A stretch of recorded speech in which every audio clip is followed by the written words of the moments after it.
An honor to have Sahil Tanveer with us. Sahil is currently working as a principal architect at RBDS and exploring Gen Design at RBDS AI Lab. He's also a top architectural design voice on LinkedIn, and his recent debut book, Delirious Architecture, which we are going to discuss during this interview, Mid Journey for Architects, Hallucinations and Reality, is a very insightful deep dive into the transformative interplay between architecture and artificial intelligence, exploring how AI can not only augment, but also revolutionize the way people conceive, design, and experience spaces. So, welcome again, Sahil. Thank you so much for being here.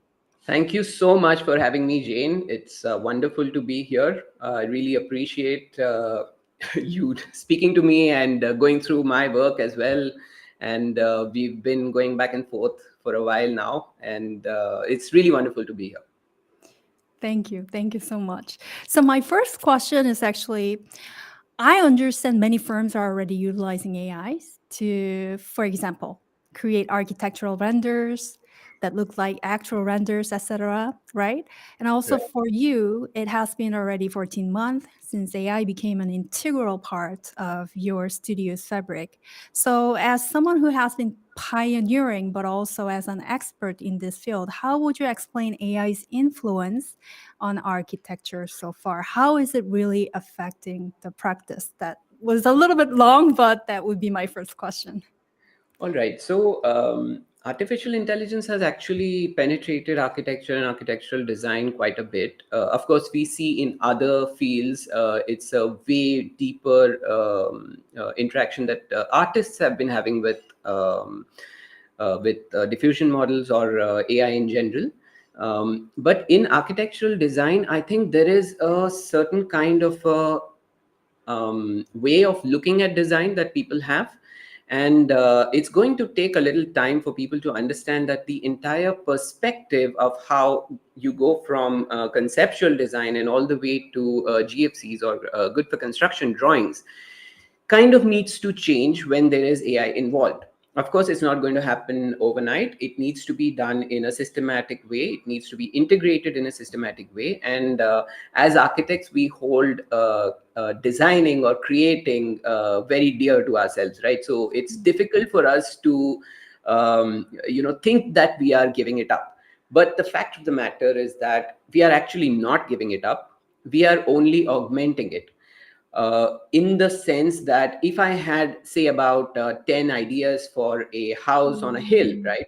So I could take those 10 ideas and blow up each one of them into 10 different ideas of the same core, right? So I would then have 10 into 10 ideas, right? 10 times 10. So this would help me actually process my own design thoughts. It would it would help me to decide which direction I want to take, and that is where AI kind of helps in the initial aspect of design. Then, as you take that and get into presenting it to an audience, it can be your client, it can be your own team, or it can be maybe your professor if you're a student. So there as well, there are ways of artificial intelligence helping you in presenting your ideas, which you've already narrowed down on, and presenting it to somebody in a beautiful way, in a way that you can express yourself, the message gets across, and that is kind of how it goes, right? So up until now, basically in our studio, we have been exploring how deep can AI get into architectural design. And up until now, apart from good for construction drawings, we have been able to use AI in most of our processes. I would say to an extent of about 70 to 80%, I would say. And but the important thing is that none of the ideas come from AI. They always come from us. AI basically augments it or expands it and gives me more things to go along with it, right? So this kind of goes to human behavior or the way the mind works. So what happens is we come with baggage, right? So Mm. we put a lot of baggage on our minds when we are trying to design something. We've already got a 1,000 things which are going on in our minds at the same time. Is the office open, closed? Is my store, is my commute going to be hectic? What's my sister doing? Has she gone to school or not? These are some things which are always going on in the subconscious, right? So have I had my food? Why am I feeling hungry? Why am I feeling sleepy? So because of this, there are chances that the capacity that you actually have, right, your thinking that you have, right, so it kind of gets restricted to Mm. about say 5 ideas or 10 ideas. And if you really press on, maybe you'll come up with another 5 and maybe 15 ideas, right? But the computer has nothing, has no baggage basically. So Mm. it's not like the computer wakes up in the morning and doesn't have a cup of coffee and says that, oh, my mood is, my mood is screwed up today, so I'm not going to give you good designs or good ideas. It's not going to be like that, right? So, but it can happen with us. So if I don't get my coffee in the morning, I can't think, I can't work, I can't think. And that's kind of a mental thing, right?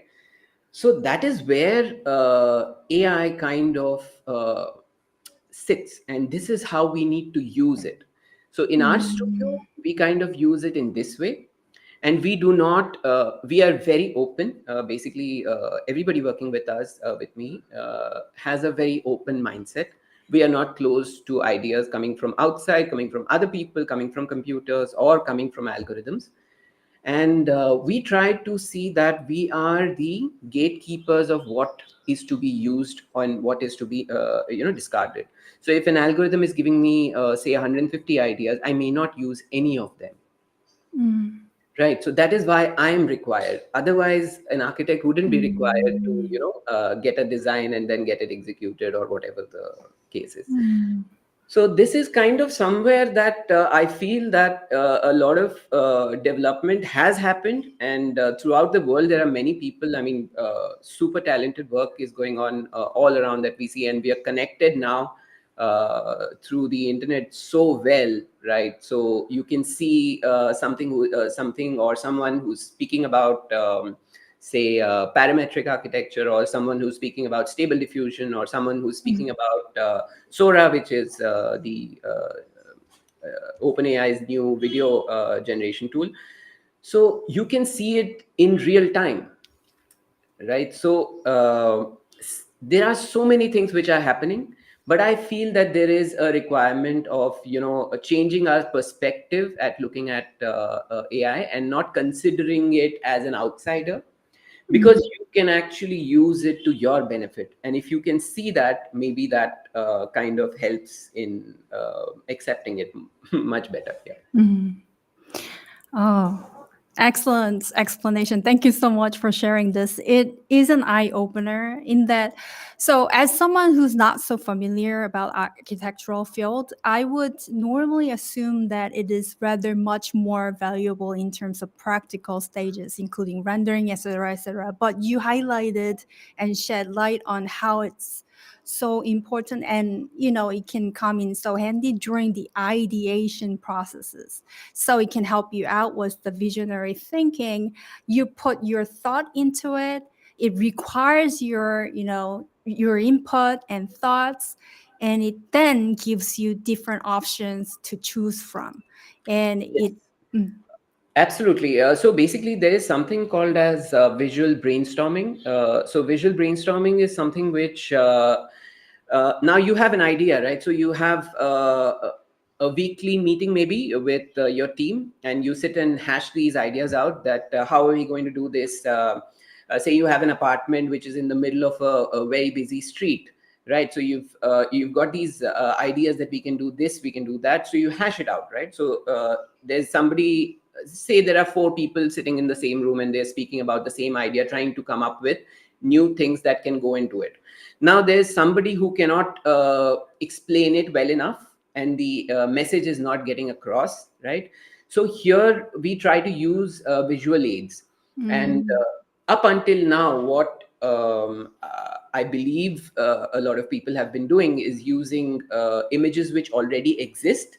Like you take 3 or 4 images from either Google search or Pinterest or somewhere, right?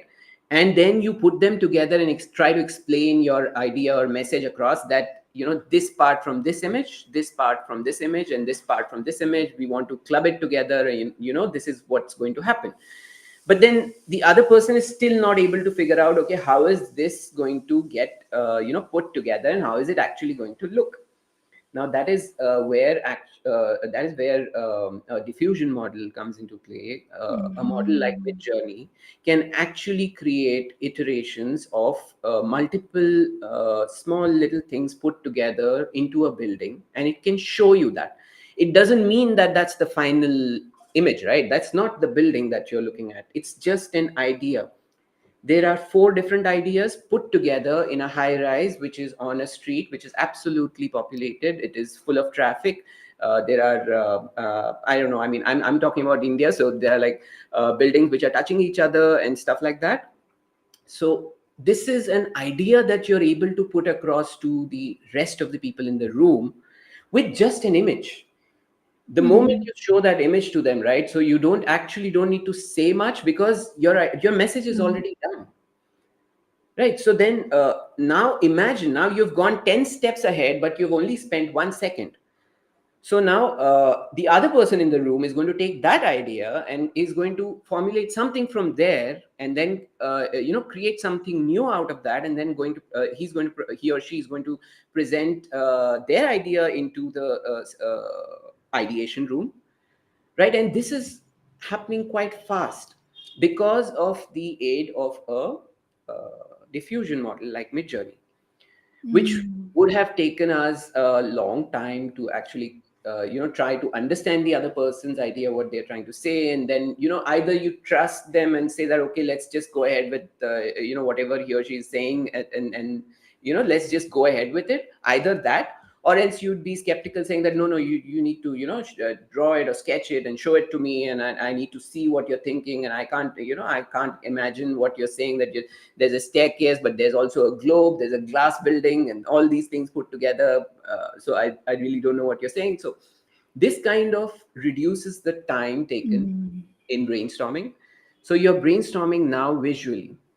So suppose you have a room, an ideation room, where there's one person sitting on Midjourney. Your screen is open with either the Alpha or Discord, and there's somebody who is prompting while you're discussing. Let's see how this works, right? So you want to say a motorcycle shaped house you want to see, right? So somebody is prompting it, and you see Mhm. it, and then you get an idea, because you don't know where you're getting your inspiration from, right? So that's kind of what brainstorming is for us, at least. So visualization, which now became so much easier thanks to these different diffusion models. But I also, as my second question, wanted to ask you about mid journey, because you mentioned Sora, stable diffusion. There are different models, right? But Right. I discovered that you are focusing on, and this book you published recently is about Midjourney, right? So why is it Midjourney? I was so curious to hear. So I understand Midjourney is a powerful image generator already, but again, you wrote a whole book about it. But how do you specifically utilize Midjourney? How do you think it is so different from other models? What made you choose this model instead of others? Um, well, the first and foremost thing about Midjourney was that it was the first to do something which was photorealistic in a time when the others were still grappling with getting an image created through text prompts. So Midjourney had that photorealism already in it when we started. We started with version 3, and immediately after we started, then we had version 4 come out. And so the Now thing it's six, about right? It's sorry. about six It's model. 6, yeah, yeah. Yeah. It's version 6. So version 6 has there's a huge difference between version 5's and the version 5, Uh-huh. 5.1, 5.2, and then version 6 has a huge difference, because in version 6, when they started, the moment that version 6 came out, so then we saw it and we started experimenting with it. So initially, it was they were striving towards photorealism, So it was so photorealistic that if you were to prompt something like a house in Banshankari layout in Bangalore, right? So it would put dust on the roads, it would put a dog sleeping there, and the building would Mm. be aged. It would look Wow. like it's about 20 years old. But then you are an architect, and you're trying to create a building which is of a new design, right? So you're trying to put a building together, but then now your building kind of looks like it's 20 years old. So if you were to show that to a client, you would say that, okay, your building is going to look like this 20 years later, but you're seeing it right now. So that has Mm. evolved, of course. V6 has evolved quite a lot now, and along with photorealism, it has given a lot of control as well. There was no zoom out, pan and zoom out functions. Now it has all those functions as well. And coming to the question, actually, so since you said why Midjourney, right? So uh, at that time, there was not much software which was available. Yeah, any AI tools which we had, we kind of started with Playground AI, that used the stable diffusion model, and we went from there directly to Midjourney. And from Midjourney, we have actually experimented with Chrome AI as well, and we've experimented with a couple of others, Dali as well. Quite Mm. regularly, I use Dali on ChatGPT, and so the main thing about Midjourney is the brainstorming, which I spoke about. Now, there is a software, there is a tool which is created by, it's called LookX. So LookX is a tool which is created exclusively for architects and interior Mm. designers. It has got a image generation, it has got tools to edit your stuff, and also there's a plugin now which gets into SketchUp. So through SketchUp, when you have a model, so you can use the plugin directly inside of SketchUp to render your models in LookX. But the thing about LookX is, since it has been trained only for architects, there is no way that LookX is going to give you a building if you ask for a building which looks like a duck. So it's kind of Mm. do that. So it'll still give you a building. It's still going to generate a building for you. But Midjourney can actually do that. Midjourney can actually do a building which looks like a duck. It can look like a dog. It can look like a Royal Enfield motorcycle or a car or whatever you fancy, right? So for me, why this is important is, in the business frontier, ideas kind of, they say that ideas are a dime a dozen, but execution is where it matters. But in a field where creativity is more important for me, Mm. where we are exploring new things, where I don't know where I'm going to end up today when I start looking at something, I don't know where I'm going to end up in the evening, right? So for Mm. me, these ideas, the new ideas, an idea which leads to another idea is more important than whether that building is going to actually get built as Mm. a duck shaped building. Of course, I mean, practically it's not, but the idea that it gives me is to go to another, say, something which is more tangible, something Mm. which it tells me that this is the way you can go, and it jogs my mind repeatedly, and I can keep doing it till I come to an actual tangible idea which I can convert into a building which is practical enough to be executed. Mhm. So that is kind of why it was Mid Journey. And of course, we wrote the book, I wrote the book basically to put the whole, kind of whatever we learned in the perspective of architects. So now, anybody can create a image on Midjourney of a building, of an interior, of a living area, of a swimming pool or poolside, or a restaurant. Anybody can do that, right?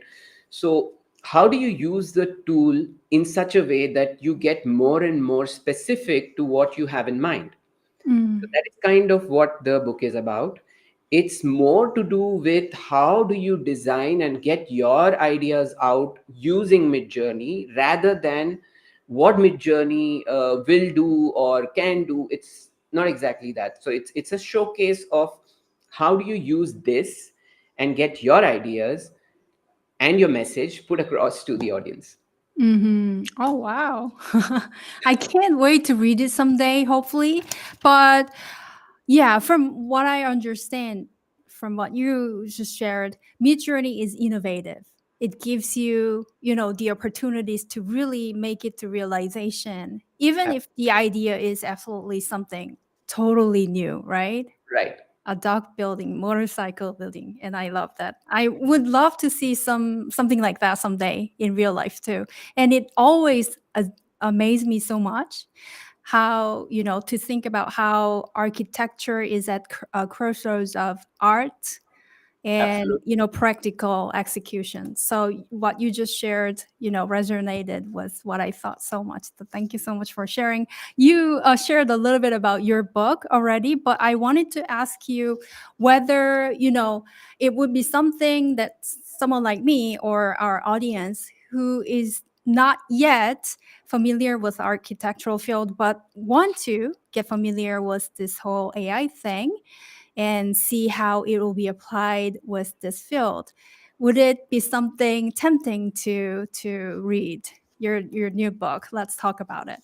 Absolutely. Actually, the book, even though it talks about architecture, but it does not talk about something which is technical. It talks more Mm, about philosophy. It talks more about what the future potential of AI can be.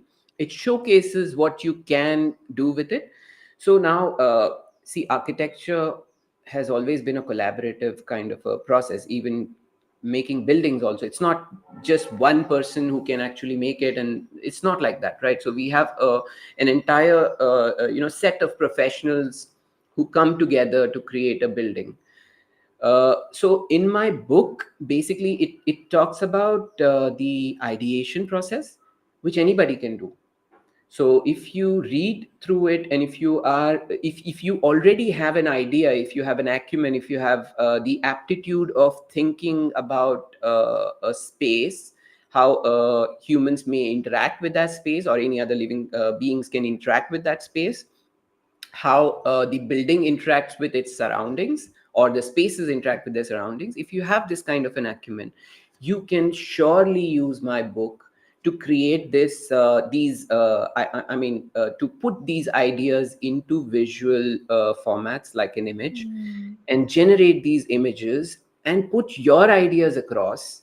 It need not be something that your end goal need not be to make the building, right? Your end goal mm, is as a message. You're putting across mm, a message, you're putting across a story that you want to tell, and you can use my book for that reason as well. I mean, uh, everybody has their own way of expressing, right? So architects as well, architecture students as well, they can also use the book in terms of creating ideas, generating images. Now the most important thing here is to know that using artificial intelligence, you are the one who is a gatekeeper, right? So you need to have mm, your conscience in the right place. So I mean, any new technology that comes out, it will always have its disadvantages. There will always be people who are going to use it for some or the other nefarious kind of purposes. Nobody can actually do anything about it. But yes, I mean, you are the one who knows whether you want to do it or not, right? So if you have a good mm, conscience, that's more than enough. You can use AI without having to think about whether I'm doing it right or wrong. So mm, I think that's the most important thing. Like, if there is a student who wants to generate something like an essay that he's going to submit to for towards his college assignment, right? Now, if you think that, okay, the chat GPT is going to generate this essay for me, and I don't really have to look at it, right? I'm going to copy it, paste it, and submit it. Now that is where the way of looking at it needs to change. That is not what you need to do. What you need to do is, you have to first have an idea of what you want to write. okay, and you have to gather the information which you used to do earlier. We all used to do research on Google all the time, right? We used to go on Google, research about topics which I need to write. We would write about say vernacular architecture or anything like that, right? So we would research about it, find out which projects were there, and then we would also copy stuff from there, right? So we would pick up like, we would pick up a paragraph from there and then rephrase it in my own way and then put these things. That's kind of what happens in schools and colleges, but that's okay as long as you have your opinion. Now Mm, if you say that whatever the AI is telling me is my opinion, then that's not the way to use it at all. So yes, to answer your question, anybody can actually use the book to say their message out to the world. thank you. That's beautiful, really. So yeah, putting across your messages into the world using this AI. And always remember that you are in charge instead of AI is Yes. something I learned from you during this talk. So thank you again. Um, yeah, would there be any closing comments before you go? I wanted to ask you several more questions about your book, but you know, also back to the mindset of how we can embrace AI as someone in charge. Um, what would you recommend our viewers how they can step inside with an open mind and a brave heart? And probably, can you share something about your Gen AI for architects classes too? Like I understand you're teaching Yes. for Gen AI for architects too. Can you share a Yes. little bit about that too? Yes. So I teach in a few different places. We have private workshops as well, which we conduct on our own platforms. Usually, it is put out on LinkedIn or on Instagram. And apart from that, I'm teaching on a couple of online platforms as well, directed towards different parts of the world. And other than that, I'm looking at coming up with a few dedicated workshops, maybe not exactly on Midjourney, but a broader sense of artificial intelligence, which could be incorporated with architectural design. Because there is a lot of stuff that we have been doing with language models also, like ChatGPT, Mm. or there's Claude also, and there's a new player which has come out, that Ask QX, which is an Indian company which has also made a language model. And we've been exploring a few other ways of ideating, other ways of presenting. Like there's a To Me app which is there, which also works on AI, and there's a couple of other things which we have been experimenting with. But I want to put it together and create a kind of a workshop or something like that for students as well as architects who would like to specifically know about Midjourney. That could be one of the things. And specifically if they want to know about language models and how to use that, maybe to Mm. write. Maybe there's a lot of people who I know who are into journalism, architectural journalism. So, how do you use AI to augment your writing, right? So, how do you use it to document your own projects? See, architects are very good at designing, but they are not that good at explaining their own things, right? So when it goes to a magazine, so it's either there's somebody who is hired from the outside who writes it for them, how they describe the Mm. project, what the project is, right? So this can also help. AI can also help in that documentation part also. So these are some things. I think what I would like to say to the viewers is that please follow me on LinkedIn, so that you can be abreast of what we are doing in terms of workshops, also in terms of there are a few things which are coming up. And I would like to take this opportunity to just say that in memory of my grandfather, who I lost in the last week. We are having a small competition kind of a thing on LinkedIn, which will be announced mostly by the maybe another 2 or 3 weeks down. where we have a small competition where you can participate. It's going to be AI oriented. There will be image generation involved. There will also be text generation involved. And I'll be giving the top 10 people my book for free, and open to everyone throughout the world. Anywhere that you are, you can participate. This is solely because my grandfather is somebody who brought me up and made me kind of who I am today. And this is totally in memory of him. So that's something which I wanted to say. Okay. Yeah.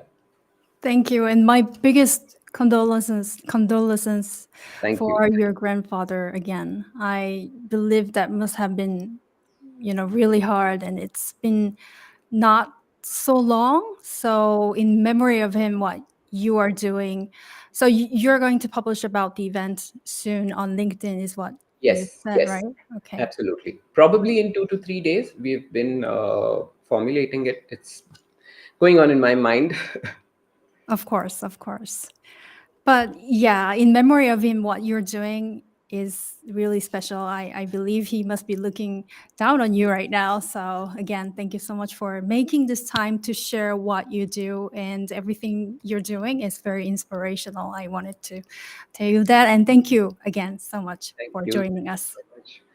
Thank you so much. Thank you very much. And thank you, everyone, for watching this episode. Did you want to say Uh, anything before you yeah, leave? I think Yeah. there's, I don't know if you're getting this. There might be questions. So there's somebody who is saying the clients can also use it to express their brief. This Mm, is from LinkedIn. I'm not sure if you're getting it. So let me just address it as since that's the only comment which I can read right now. So the clients can also use it to express their brief. Absolutely. We all know that we've had our share of clients which who kind of don't know what they want. They come to you kind of saying that, okay, I want this, but then I don't want this, but I kind of don't know what I want, but then that's why I've come to you. That's kind of what mm, clients do, right? So yes.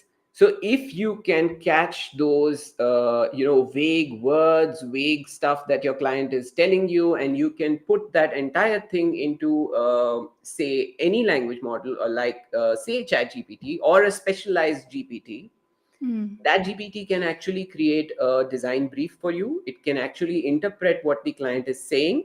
And once it's put down into, bullet points or stuff like that, like a list or something, you can share that with your client and ask for feedback.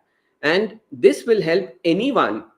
Suddenly they'll start realizing that my thoughts have been actually put, one by one, they've been listed out, and this is exactly what I want, and if I don't want something, I can always cross it off, right? So this is kind of something which we have been doing. In fact, any meeting that we have, we record it, we transcribe it, we put it into, we have a GPT. In fact, I could share a link where there are a lot of GPTs that we have created, which you can use. There is a prompt generator for Midjourney, and there is a design critique that we've created. So basically, you can actually upload PDFs of your plans that you've made, and it will give you critique in terms of anything. It can be climate, context, it can be material, it can be circulation. It will give you critique.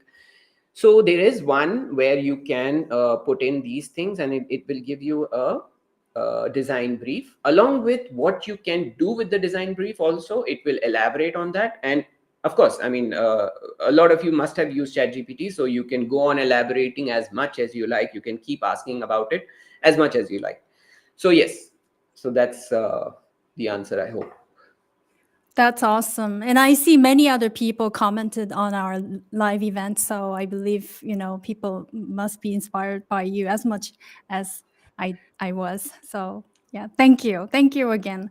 Yeah, people with questions, they can definitely reach out to you by Instagram or LinkedIn, right? Absolutely. They can reach out. I'm very active on LinkedIn, Instagram as well, two places which we are totally active, and they can reach out to me. If there are comments on our, this thing, I can always reply to them after the show is done. That sounds awesome. And this live event was live streamed on the Instagram too, so that way you can, reach out to Mr. Sahil. Thank you again. This was such a great event, very, very special, and I would love to hear more about your books somewhere someday. Thank you so much again, Thank you. Mr. Thank you for Sahil. having me, Jane. Thank you so much. This was wonderful. Thank you. Take care. Thank you Take so much, everyone. Bye bye.